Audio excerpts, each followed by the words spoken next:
Hello and thanks for listening. While most lessons are focused on rocket science, there is more to space exploration than just getting there. Once you are there, you will need a dependable means of ground transportation, which brings us to today's lesson.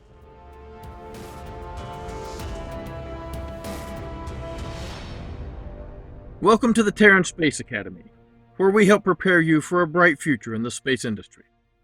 Please don't forget to like and subscribe, and help support us on Patreon if you can. Also remember that we have Academy-themed gear in the Academy store. There are links in the description. When I joined the Marines, these were still being used. This is the original Jeep. This vehicle was designed to military specifications in 1941, long before America became a superpower. The United States was, in fact, not even in the top 10 most powerful nations on Earth at the start of World War II.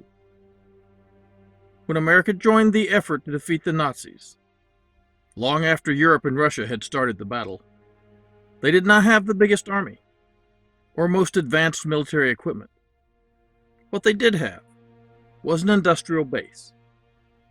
Ford, General Motors, and other companies were perfecting industrial production. The U.S. couldn't yet build more advanced airplanes than our enemies. That type of technological prowess takes decades of education and experience. But if their planes were 3 times better, we could make 4 of ours. Our planes would not be elegant or aesthetic. They would be simple and functional, easy to assemble and repair. The same philosophy permeated all of the war effort, and a small, reliable 1/4-ton 4-wheel drive vehicle was needed for command, reconnaissance, and transport. This was meant to be a general-purpose vehicle. The official designation was G503, but almost everything is abbreviated in the military, and GP became Jeep. The design was standardized, and over 650,000 were built during the war. More Jeeps and other trucks were sent to Russia by the Americans than all German truck production during the same time period combined. This vehicle was used throughout the U.S. military during the Second World War and over the next several decades, through the Korean War and Vietnam. And I was serving when it was finally replaced by this. The Humvee was a much faster, stronger vehicle. It worked great during the First Gulf War, when we defeated our opponent on a conventional battlefield. This was also a utilitarian design. It was not pretty, but it was fast and strong. Its job was to move quickly over rough terrain, and it did this very well. But unlike the First Gulf War, where the United States did not try to occupy the land, after the Second Gulf War, we stayed, and quickly found out that a vehicle that was meant to move troops quickly over the battlefield may not be very good for asymmetrical warfare. It was much too vulnerable to explosives and small arms fire. The first solution the military had was to hire contractors to install armor all over it. But this made it very heavy. The engine and suspension could not handle it, and they kept breaking down.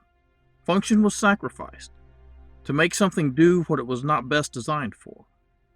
You will see this happen over and over again. The space shuttle was supposed to look like this, with the sole mission of getting humans safely into space and bringing them home. But Congress would not fund construction unless the shuttle carried large military satellites also. The engineers knew that combining cargo with human crew would sacrifice safety, but the scientists and engineers are not in charge of NASA. Congress is. Sometimes we lose sight of something's purpose, its reason for being. And that brings us to the CyberTruck. When I first saw it rolled out, I thought it was a joke. I was expecting something like this. But after a while, it dawned on me that if Elon Musk has a genius, it is in seeing the essence of a problem. What is a truck supposed to be? Trucks are supposed to be work vehicles. You want a work vehicle to be durable, strong, and dependable. Instead, they have morphed into these. These are beautiful, but you won't find them off-road very often. and you won't be throwing bricks into the back. In designing a Cybertruck, Elon Musk went back to the basic function of a truck. Strong, the Cybertruck, with its high-torque electric motors, cannot pull anything else in its class. Durable, whereas you can't take a modern truck into the brush for fear of scratching your paint. The Cybertruck is made from Starship steel and can repel small arms fire. I don't think a few branches are going to scratch it.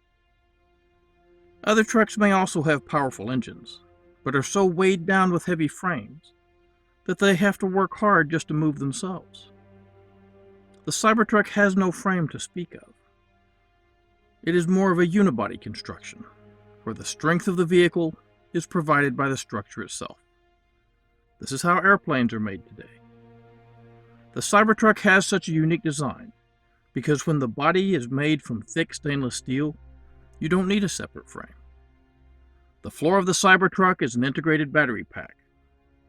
The windows are aluminum oxide glass.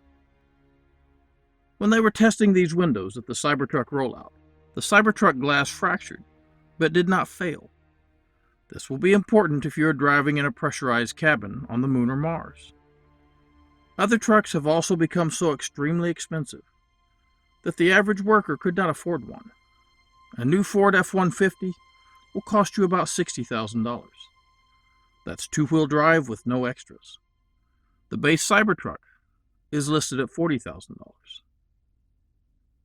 And it can drive itself.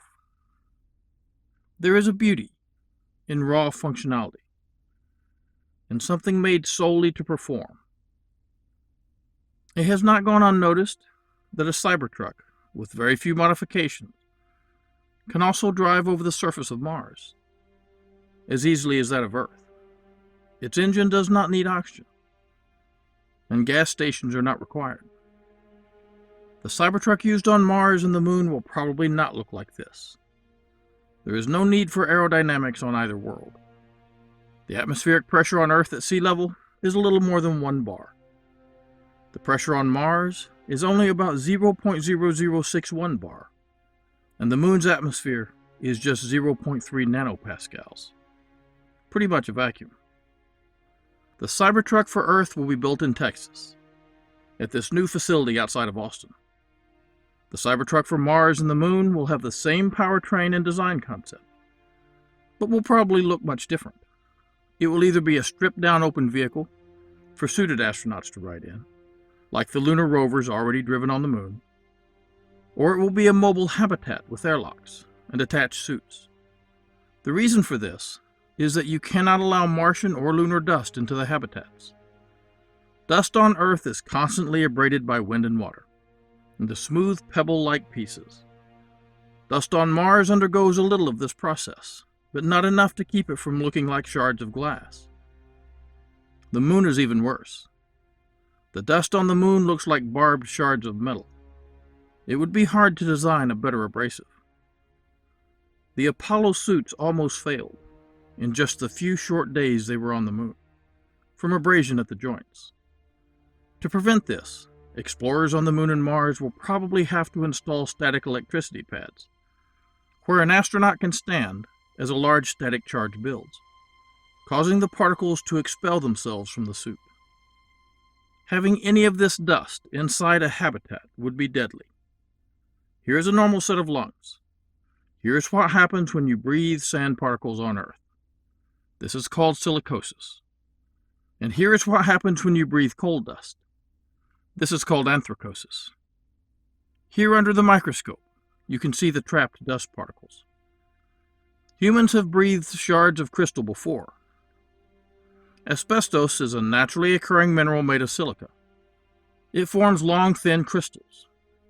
Materials made from asbestos were strong and flexible, resistant to heat, electricity, and corrosion. But the miners and workers who breathed the asbestos dust came down with severe lung problems, very similar to silicosis and anthracosis, and often a unique type of cancer called mesothelioma. It turns out that inhaling shards of crystal or metal isn't good for you.